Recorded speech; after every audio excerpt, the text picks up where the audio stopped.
This man was merely a rural swordsmanship instructor, yet all his students turned out to be influential figures, and all of them stunningly beautiful girls. However, Beryl had no interest in venturing out into the world. His grandfather was constantly pushing him to marry and eager to have grandchildren.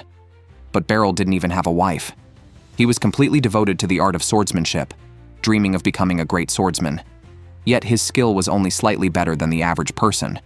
Fortunately, he was quite adept at teaching, with several of his disciples achieving fame and success after leaving his guidance. One evening, as his grandfather grumbled again, and even his mother joined in questioning when they could expect a grandchild, his former student Alucia came to visit, now the captain of the Royal Knights, and also a swordsmanship instructor. She came to ask Beryl to serve as a special instructor for the Knight Corps. She presented a royal decree sealed by the king, much to the old man's excitement. He saw this as an opportunity to finally get his son out of the house, and suggested Beryl find a wife in the city, hinting at Alucia as a suitable match. Beryl dismissed the idea, reminding him of their teacher-student relationship and their significant age difference. However, Alucia blushed deeply, not seeming unwilling at all. After dinner, the two set off immediately. During the carriage ride, Beryl noticed that Alucia still kept the farewell gift he had given her, a sword. He was surprised she still had it, given that it no longer suited her status as captain. Alucia insisted it was still perfect for her. Beryl understood that to a student, a teacher always appears stronger. Alucia was eager for her rural swordmaster to come and make a name for himself in the city. That night, they arrived in town, and Alucia arranged accommodation for Beryl. The next day, she personally took him to the Knight Corps and praised him highly in front of everyone, claiming that even she couldn't match him. Beryl was flabbergasted and tried to remain humble in his response. Fortunately, he didn't need to come every day, just 3 or 4 times a month, which wouldn't interfere with his dojo work. As they were there, a young girl rushed towards Alucia. It turned out she was also one of Beryl's former students and had become a knight. The girl, Karuni, was thrilled to receive guidance from her master again. That evening, Beryl returned home alone, still in disbelief that 2 of his students had joined the Knight Corps. When he got home, he found another disciple visiting, this time a male one who had brought his wife and child. Beryl was initially pleased, but then overheard his father saying they didn't need him anymore, and told him to settle in the city and not return until he had completed his mission and found a wife. It turned out the male disciple had decided to move back to the village to settle down and could help look after the old man and the dojo. Clearly, this had been arranged without Beryl's knowledge, and his consent was irrelevant. The next day, he returned to the city, where Alucia was more than happy to have him stay at her place. Beryl, of course, could not agree to that. The immediate plan was to grab lunch. As they spent the day shopping and dining together for Alucia, it almost felt like a date. Just as she was secretly delighting in this, they encountered her rival, Serena. Alucia did not want such a person ruining her time with Beryl, but Serena insisted on seeing the man Alucia called her master. She then pulled away the map Beryl was using to cover his face, noticing a black badge around Serena's neck, indicating she was a black-level explorer. Beryl was taken aback when Serena suddenly addressed him as Master Beryl with great emotion and asked if he didn't remember her. It turns out she was taken in by Beryl as a child, but that was 20 years ago. Beryl still remembered her. Seeing the little girl he had once sheltered now so accomplished filled him with pride.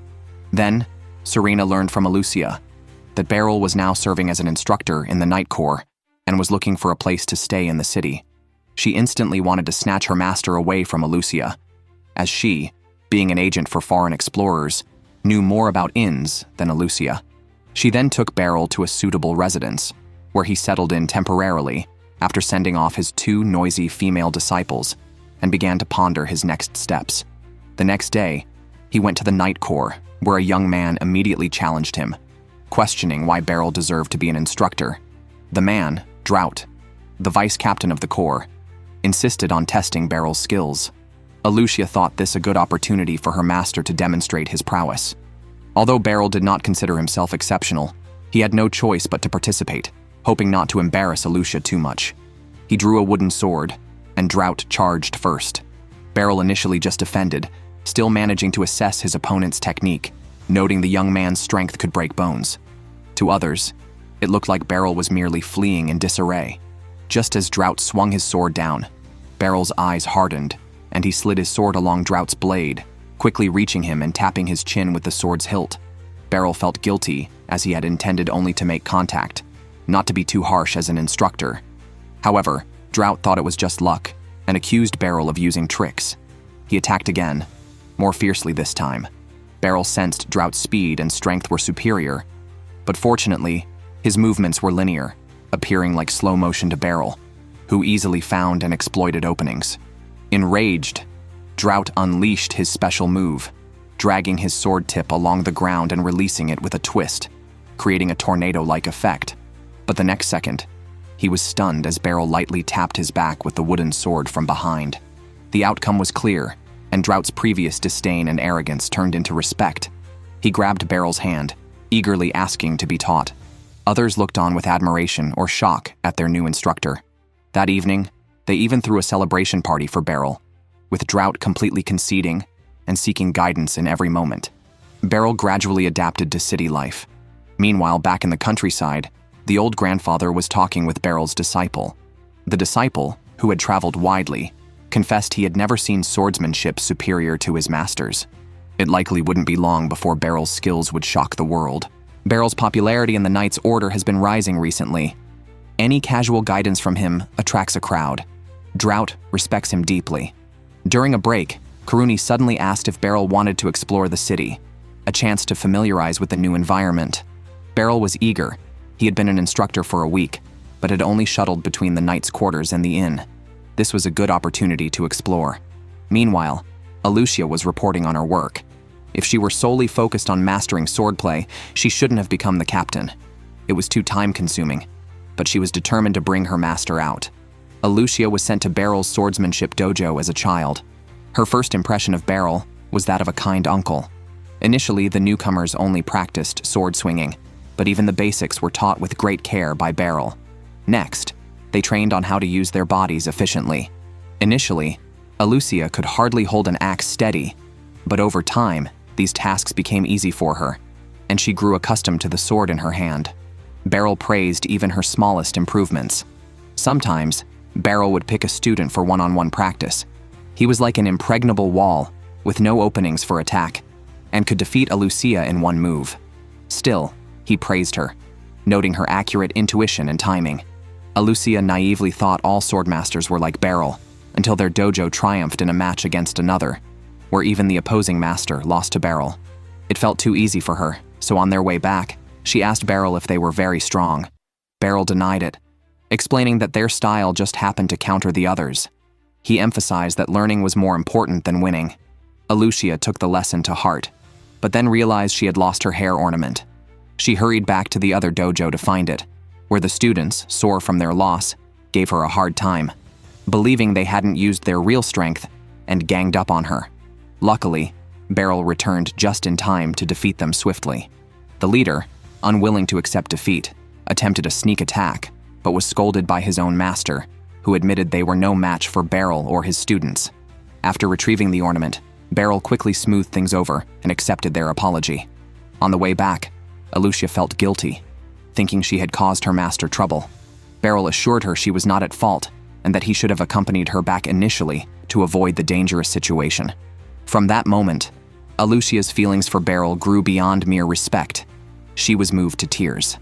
Eventually, when Alucia graduated, Barrel gifted her a real sword as a farewell present, claiming he had nothing left to teach her. Alucia knew her master was modest to a fault and didn't understand his own strength. Still, she accepted the sword and left the dojo determined to prove her master's swordsmanship was unbeatable. She joined the Knights Order, excelled in the selection tests, and confirmed her belief that no candidate, or even the examiners, could match Barrel's speed. Alucia topped the order and confirmed her master's unparalleled keenness and reflexes. She set a goal not to let her master fade into obscurity. Within a few years, she rose to captain and finally had the authority to appoint him as an instructor. By then, 10 years had passed since she left the dojo, and Barrel's skills were sharper than ever. Alucia wasn't meddling. She felt Barrel deserved a stage worthy of him, and she was the one to provide it. Unknowingly, Alucia arrived at the training ground, only to learn that Barrel had gone shopping with Karuni. She felt a bit upset, as she too had wanted to take her master shopping, but Karuni had beaten her to it. Meanwhile, Karuni was explaining the street layout to Beryl, pointing out that the West District was best for shopping in the city center. As for the North District, where the tourist sites were concentrated, she mentioned that only tourists from the countryside would be interested in visiting. Beryl couldn't help but think to himself, "I am a tourist from the countryside." Just then, they encountered another familiar face, a girl who was also Beryl's disciple. Beryl didn't recognize her at first, but after being reminded, he remembered she was Ficelle. Ficelle had trained with Karuni during her last 2 years at the dojo. Karuni informed Beryl that Ficelle had become quite impressive, now serving as a key member of the Mage Corps. Beryl was confused. Didn't I teach her swordsmanship? How did she end up in the Mage Corps? Ficelle was there to buy magical equipment, which allows even ordinary people to perform magic. Of course, she didn't need them herself, and demonstrated some magic to her master. Suddenly, they heard someone committing a robbery on the street. Ficelle immediately stepped in front of Beryl, indicating he didn't need to act. She drew her sword, enchanted it with magic, and cast a wind blade that transformed into ropes to bind the robber. Karuni then stepped forward to apprehend the criminal. It turned out Ficelle hadn't abandoned swordsmanship, but had combined it with magic to practice sword magic. Beryl was very pleased, seeing that his disciples had found good jobs. The next morning, Beryl woke up early for a walk to memorize the routes. Unexpectedly, he was stopped by a young girl who introduced herself as Lucy, the leader of the kingdom's magic corps. Beryl was skeptical, given her young appearance. So, Lucy conjured flames from her palm on the spot, forcing Beryl to believe her. Lucy had heard about Beryl from Ficelle. Curious about the swordsmanship master who had arrived in the city, she was eager to see what kind of person Beryl really was. As they chatted, Lucy led him to an open area, explaining that she studied and researched magic daily and wanted to measure her progress by testing herself against a strong opponent. She then launched an attack on Beryl without warning, and Beryl promptly drew his sword to respond. The unexpected visitor, a young girl named Lucy, came not for a friendly visit but to fight. Beryl had no choice but to draw his sword, humbly stating he was not worthy to be Lucy's opponent. Lucy paid no heed to his words and, with a swing of her arm, gathered fire around her into a large ball that she hurled at Beryl. Beryl quickly dodged, but struggled to withstand Lucy's relentless magic assault. The fire then turned into ice, which Beryl could slice through with his sword, and took the chance to charge at the mage, intending to knock her out with the hilt of his sword. Unexpectedly, Lucy protected herself with flames and snapped her fingers, surrounding Beryl with fire. He was chased by balls of fire, his first encounter with a magician proving embarrassingly difficult. After narrowly escaping all the fireballs, giant ice blocks fell from the sky.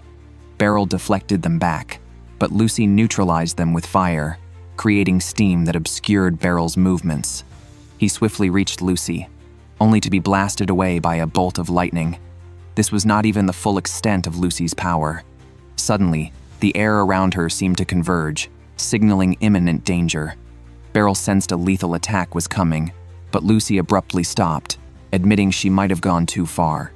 Since Beryl hadn't struck back, she saw no need to continue. Beryl sheathed his sword and curiously asked Lucy what would have happened if he had been hit. Lucy coldly replied he would have been crushed.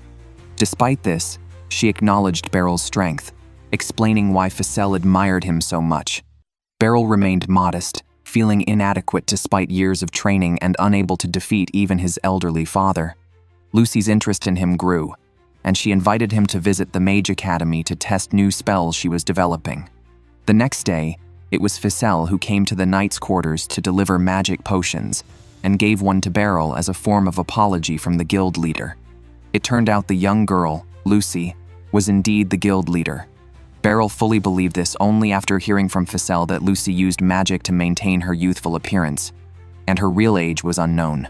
Unlike typical mages, Lucy continuously cast spells.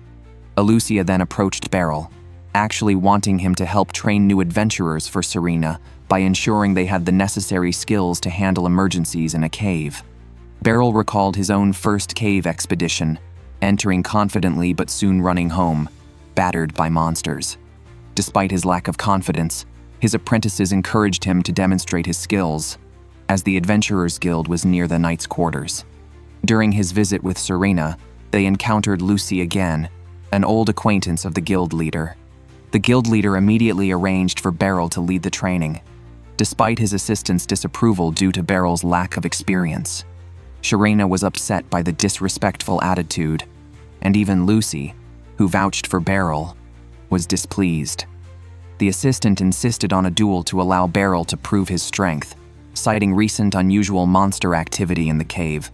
Serena eagerly accepted, having waited for this moment since she and her parents were attacked by monsters on a trading journey, and her mother had pushed her off a cliff to save her life. Serena, saved by Beryl from the turbulent waters, initially stayed silent when she began living with him but grew interested in swordsmanship after seeing Beryl train. She learned quickly and became a competent swordsman, finding her talent in dual wielding as suggested by Beryl. Eventually, Beryl found her a new home, and although it was hard for Serena to leave, she did not want to trouble her master. She became an adventurer to see the world and help others using the sword skills Beryl taught her.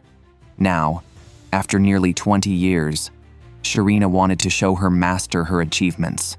As she attacked with her twin swords, Beryl was amazed by her speed but managed to block every strike. During their duel, he spotted a weakness in Serena's technique and exploited it, defeating her with a combination of a precise strike and a sweeping leg move. Beryl proved his strength but did not consider himself superior, just fortunate to notice Serena's imperfect left-hand technique. The assistant, having witnessed the entire fight, apologized for his earlier doubts. Beryl was unbothered, but to his surprise, he ended up with the task of leading the training. He was responsible for guiding 3 novice adventurers, with Serena accompanying them into the cave. Not long after entering, one of the adventurers' wristbands lit up, signaling the approach of enemies. The trio immediately drew their swords and prepared for battle, quickly eliminating several goblins. The mission progressed smoothly, and after searching the entire cave, they all emerged unscathed with all monsters eradicated. However, Serena felt that the number of monsters was unusually low, suspecting there should have been more. As they reached the cave entrance, one person's wristband suddenly shattered. The next second, a huge monster swept through the entrance. The adventurer at the front couldn't dodge in time and was severely injured. Serena then realized that this monster was a special target, responsible for the reduced number of other creatures in the area. Beryl and Serena took some newcomers on a mission but unexpectedly encountered a powerful beast. Beryl immediately drew his sword, knowing the situation was urgent. However, aware that his disciple was stronger, he wanted Serena to fight while he treated the injured newcomers. As he asked Serena for a potion, she high-fived him and ran off to rescue the newcomers. Left with no choice, Beryl stayed to fight the beast. He continuously blocked its attacks and tried to strike at its thigh but couldn't cut through. Meanwhile, Serena carried the newcomer back to the cave. As Beryl thought of buying them more time, the beast slapped him away, injuring his arm. He discovered that the beast's weakness was its face, but since it could breathe fire, he couldn't attack it head-on. After being hit by the beast's tail swipe, Beryl cut it off. The enraged beast charged at him, but Beryl adjusted his position, grabbed its head, and soared into the sky with it. Unable to shake Beryl off, the beast landed at the cave entrance, turning the ground into a sea of fire that even spread into the cave. Realizing the danger to Serena and the others, Beryl charged forward, continuously attacking with his longsword while dodging the beast's fiery breath. He finally managed to stab the beast in the eye, but his sword broke. Just when he was out of options, Serena descended from above and fiercely plunged her twin swords into the beast's back, finally defeating it. The newcomer was safe. The group returned to report to the guild leader, who thanked them, especially praising Beryl, although Beryl humbly declined the leader's offer. After leaving the guild, Serena apologized to her master, feeling she had demanded too much of him. She hoped Beryl understood how strong he truly was. Beryl did not argue but complimented her instead, feeling proud of how excellent Serena had become. Serena, who had harbored feelings for her master, blushed, but the matter went no further for now. Since Beryl's sword broke during battle, he asked Kirani to take him to a blacksmith to forge a new one. Unexpectedly, Alucia also came along. Since the master moved to the city, she hadn't had much one-on-one time with him, having been preempted by Kirani and Serena. She was determined to help her master this time. The blacksmith Kirani chose turned out to be a former disciple of Beryl's, and uniquely, older than him. Originally, he joined the dojo to understand the feel of wielding a sword, and now, it seemed, he had achieved his dream. Kiruni wanted the blacksmith to sharpen her short sword, but was told it was beyond repair and better to buy a new one. Beryl sensed something was off. Upon asking, he realized that the short sword did not suit Kiruni. She couldn't feel its weight properly, which affected her swordsmanship. Instead, they opted for a two-handed sword, which suited her much better. Beryl then began looking for a sword for himself, impressed by the quality of weapons there. Just then, Serena arrived, carrying a large package. After a brief exchange with Alucia, Beryl inquired about her purpose. She revealed a bird's claw, hoping the blacksmith would use it to forge a long sword for Beryl. Alucia objected, insisting that as a member of their Knight Order, Beryl's sword should be their responsibility. However, Serena, with a firm gaze and tone, persuaded Beryl to accept her kind gesture. The blacksmith was thrilled with the high-quality materials and agreed to make a sword worthy of them, though it would take a week to complete. During this time, Beryl used a standard sword from the Knight Order to train the knights, and also gave Kiruni special training to adapt to her new sword, starting with basic sword swings. The master and apprentice reminisced about their early days in the dojo. That evening, Beryl went out for a drink and returned to the inn full of contentment. On the way, he brushed past a hooded child who tried to steal his purse. Beryl grabbed the child's wrist, but to his surprise, the child released flames and escaped. The child eventually entered a house, handed over the day's stolen money to a man, but then realized her necklace was missing, which Beryl had found. The next day, Beryl continued his usual training with the knights. Drought had improved significantly, though Beryl could still predict his moves. Seeing everyone working so hard, Beryl felt he must not fall behind. Drought mentioned that enhancing combat skills was a priority for the Knight Order, because a bandit group called Hakubo's Hand had recently emerged. They were cooperating with the Kingdom's Guard to investigate. After reflecting for a moment, Beryl remembered the necklace he had found the day before, and shared his experience with Drought and Kiruni. Kiruni found it strange, as magical people rarely steal, given their rarity and the security a mage's academy provides, along with accommodation and guaranteed employment after graduation. Unless the thief had magical equipment, Beryl decided to turn in the necklace at the Knight Order's Lost and Found. If it was stolen, it should be returned to its rightful owner. Although this matter seemed resolved, the thought of the child's desperate look made Beryl uneasy. On his way home, he noticed a rental sign and thought of moving out of the inn to find a suitable rental property. Unexpectedly, he encountered a girl who seemed to be searching for something. Upon seeing Beryl, she angrily attacked him, demanding her belongings back. To avoid a public scene, Beryl led her to an alley and explained that he had already turned in the pendant at the Knight Order's Lost and Found. Since the pendant was hers, he offered to accompany her to retrieve it. This was the first time Beryl had seen such an irate child. He tried to advise her against such actions, but she seemed unwilling to listen. He then used the pendant as leverage to listen. At that moment, Alucia arrived and learned the full story. Beryl couldn't hand her over to the Knight Order but didn't want to see her continue down a wrong path. Knowing she had magical talent, Alucia suggested she attend a magic academy where the state would support her. Realizing they were kind people, the girl finally revealed her plight. Someone had told her that with 5 million, magic could resurrect her sister, which led her to commit crimes for money. Beryl immediately realized she had been deceived. Alucia went to fetch Lucy. Meanwhile, the girl, hungry, was given a large loaf of bread by Beryl, softening her demeanor. She introduced herself as Freya but still planned to leave with the pendant. At that moment, Alucia arrived with Lucy. Upon hearing of a magically talented girl, Lucy wouldn't pass up the opportunity.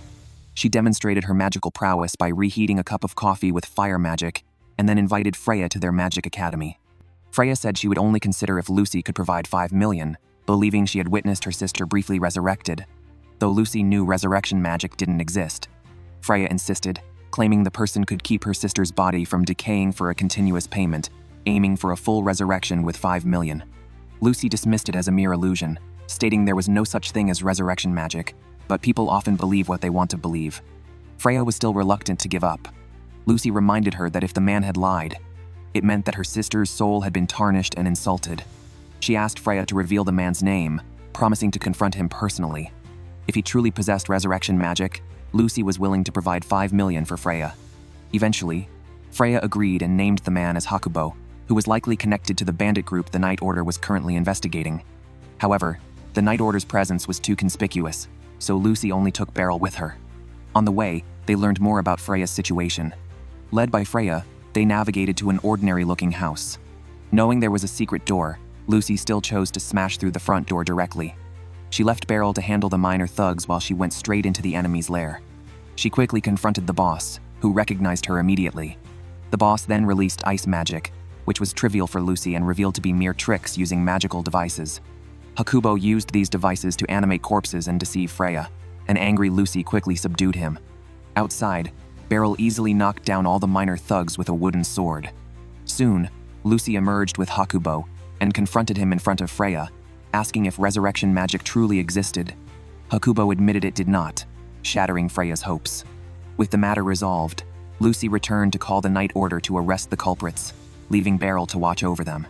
Freya first went to check where her sister's body was stored and found it gone, leaving her with only the necklace. Unsure of her future, Freya was distressed, while Beryl, feeling a responsibility as an adult, believed it was his duty to protect children. That night, the Night Order arrested all the culprits. The boss had many high-level magical devices he shouldn't have possessed, suggesting someone else was pulling the strings behind the scenes. Details would emerge after interrogation. After the Night Order left, Lucy offered to temporarily care for Freya. Everyone then went their separate ways. However, the next moment, a mysterious figure hidden in an alley shot a beam of light into the carriage, killing Hakubo instantly. It turned out that Hakubo's body had been implanted with a magical device beforehand, facilitating his silencing. The corpses were taken to the church, soon to be used as materials to recreate divine miracles.